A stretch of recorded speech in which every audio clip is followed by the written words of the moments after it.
ہماری اگر آپ عدالتی تاریخ دیکھیں تو آرٹیکل 184(3) کی جو پاورز ہیں ان کا جو استعمال ہے اس پہ بہت زیادہ تنقید ہوتی رہی ہے۔ جناب اسپیکر، ہم نے دیکھا کہ ایسے ادوار بھی آئے جب ایک دن میں سپریم کورٹ نے انتظامی حوالوں سے میں کہوں گا 2 3 4 سو موٹو نوٹسز لیے۔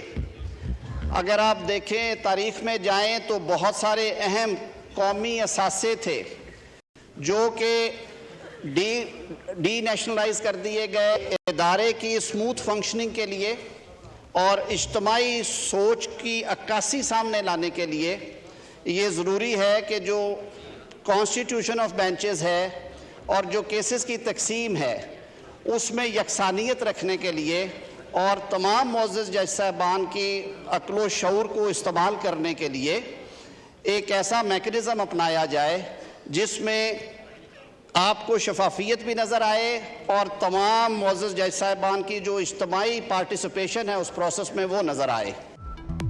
چیف جسٹس تنہا از خود نوٹس نہیں لے سکیں گے۔ از خود نوٹس کا فیصلہ 3 سینئر جج کریں گے۔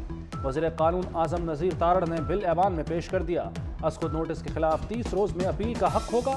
14 روز میں اپیل کو سماعت کے لیے مقرر کیا جا سکے گا۔ وفاقی کابینہ نے عدالتی اصلاحات کا مسودہ منظور کر لیا۔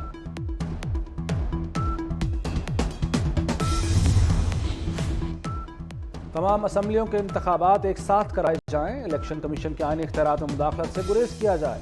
قومی اسمبلی میں قرارداد متفقہ طور پر منظور۔ وزیر اطلاعات مریم اورنگزیب نے ایوان میں قرارداد پیش کی۔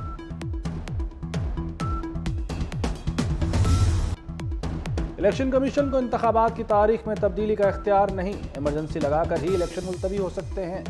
20 ارب کے لیے کٹ ہماری تنخواہوں پر لگا سکتے ہیں۔ چیف جسٹس نے انتخابات کے لیے ججز کی تنخواہوں میں کٹوتی کی تجویز دے دی۔ ریمارکس دیے دوسری جنگ عظیم میں بھی انتخابات ہوئے۔ جسٹس جمال مندوخیل نے کہا 90 دن میں انتخابات ہوتے نظر نہیں آ رہے۔ اٹارنی جنرل نے فل بینچ بنانے کی استدعا کر دی۔ کہا موجودہ درخواست کے قابل سماعت ہونے کو بھی دیکھا جائے۔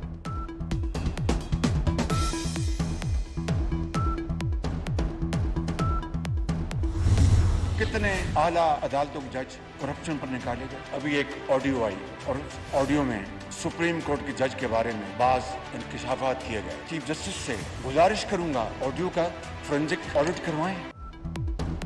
بتایا جائے اعلیٰ عدالتوں کے کتنے جج کرپشن پر نکالے گئے۔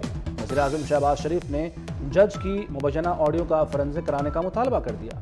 قومی اسمبلی میں خطاب میں کہا آئین نے اداروں میں اختیارات کی تقسیم کی ریڈ لائن لگائی، مگر آج آئین کا مذاق اڑایا جا رہا ہے۔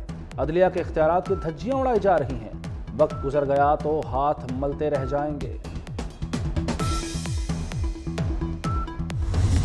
ضمانتوں پر ضمانتیں ملیں، یہ تو جناب اسپیکر جنگل کا قانون ہے۔ ہمارے جوان جو پاکستان کے لیے اپنے خون کا نذرانہ پیش کرتے ہیں ان کے بارے میں ایسی بھیانک باتیں کی جائیں کہ کبھی کسی نے سوچا تک نہیں تھا۔ آج یہ نیازی دہشت گردوں کو اپنی شیلڈ بنا رہا ہے۔ پاکستان کے نئے سپہ سالار کا چناؤ ہوا 29 نومبر کو اور ساتھ ہی chairman joint chief of staff کا چناؤ ہوا۔ میں آپ کو یہ کہہ سکتا ہوں کہ یہ دونوں فیصلے 100% میرٹ پر تھے۔ عمران نیازی آج دہشت گردوں کو اپنی شیلڈ بنا رہا ہے۔ دہشت گرد اس کے گھر میں دندناتے پھر رہے ہیں، اس کو پھر بھی ضمانت پر ضمانت مل رہی ہے۔ وزیر اعظم کے عمران خان پر وار۔ حقائق کے باوجود عمران خان کو ضمانتیں ملنا انصاف ہے تو پاکستان کا اللہ حافظ ہے۔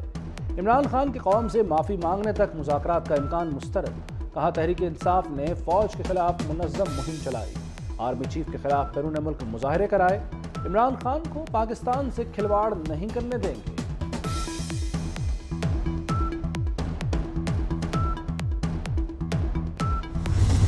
It does not give the right of suo porto decisions without any due process of law taking place. Only Allah Ta'ala has the power where there is no appeal and there is no due process. And yet in his own ways, he does have a due process.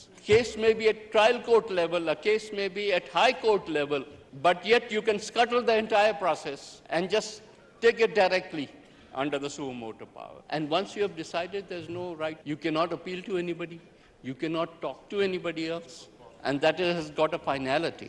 This is not something which either the framers of the Constitution has envisaged, nor should the Parliament tolerate. عدالتوں نے غیر ضروری طور پر سیاسی معاملات میں مداخلت کی. از خود نوٹس کا مسلسل غلط استعمال کیا جا رہا ہے. وفاقی وزیر نوید قمر کا قومی اسمبلی میں اظہار خیال. کہا جو کیس ہائی کورٹ اور ٹرائی کورٹ میں ہوا اس پر از خود نوٹس لیا جاتا ہے. پارلیمنٹ اس معاملے کو مزید برداشت نہ کرے.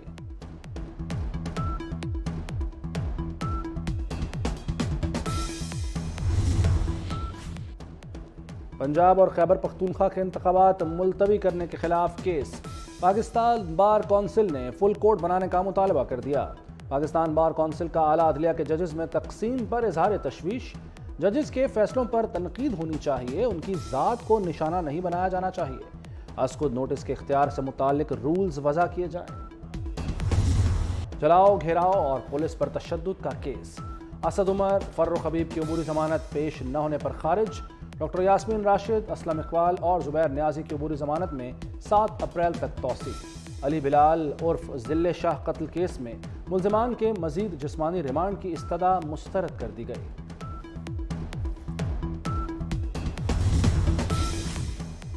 کوئی توہین عدالت نہیں کی, پولیس نے قانون کے مطابق زمان پاک میں کارروائی کی.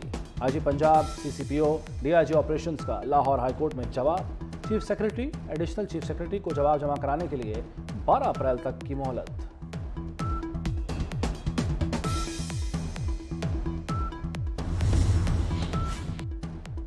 سابق وزیر اعلیٰ عثمان بزدار بھی چھپے رستم نکلے. 2 کنال سرکاری اراضی پر بزدار ہاؤس بنا لیا. اینٹی کرپشن کی نظر پڑ گئی. 30 مارچ کو پیش ہونے کی ہدایت. ریکارڈ بھی مانگ لیا.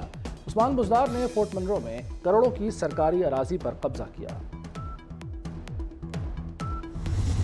پنجاب میں مفت آٹے کی فراہمی تیز. وزیر اعلیٰ محسن نقوی نے مفت آٹا سینٹر صبح 6 بجے کھولنے کی ہدایت کر دی. صوبائی وزراء, سیکرٹریز آٹا سینٹرز کا خود جائزہ لیں گے. ترجمان حکومت کے مطابق ایک ہفتے میں 1.25 کروڑ آٹا بیگز تقسیم کیے. آٹا اسکیم سے 10 کروڑ افراد کو فائدہ ہوگا. آٹے کی تقسیم 25 رمضان تک جاری رہے گی. لاہور میں مہنگی سبزیاں مزید مہنگی ہو گئیں. پیاز سرکاری نرخ 118, بازار میں 140 روپے کلو فروخت ہونے لگا. ٹماٹر 130 روپے کلو ہو گیا. ادرک 700, لہسن چائنا 400 روپے فی کلو میں فروخت. آلو سرکاری نرخ 46, بازار میں 60 روپے کلو تک جا پہنچا. اس طرح بیوٹی پہ آپ روڈ بناتے ہیں اور ٹول لے کر واپس بیوٹی ان کو پے کر رہے ہوتے ہیں, تو اس طرح ہمارے پاس بھی ایک پاپولیشن ہے. ہم اس پاپولیشن کو بیس بنا کر کہ یہاں پہ اگر ہم ویسٹ واٹر ٹریٹمنٹ پلانٹ لگاتے ہیں تو اس پاپولیشن سے ہم اتنے اس کے ویسٹ واٹر ٹریٹمنٹ پلانٹ کی فیس لیں گے جو کہ ایک سرٹن ایئرز تک اس انویسٹرز کے پاس یہ جو ہمارے ٹیکنالوجی پارٹنرز اس میں آ رہے ہیں ان کو واپس پے بیک ہوگا. اور اس کے بعد یہ پلانٹ جو ہے ONM بھی اس وقت تک یہ لوگ کر کے دیں گے. اس کے بعد یہی گروپس جو ہے وہ ٹرانسفر کرا دے گا ہمارے نام. لاہور میں روڈا کا فلیگ شپ رہائشی منصوبہ چہار باغ ترقی کی راہ پر گامزن. منصوبہ اپنے مقررہ وقت سے پہلے ہی پا تکمیل تک پہنچایا جائے گا. سی ای او عمران امین کا کہنا ہے چہار باغ منصوبہ بہترین طرز زندگی فراہم کرے گا. منصوبے کے تحت اسپتال, اسکول, کالج, یونیورسٹی اور کمرشل مارکیٹ کی تعمیر کی جائے گی. رواں سال دسمبر میں خریداروں کو قبضہ دے دیا جائے گا.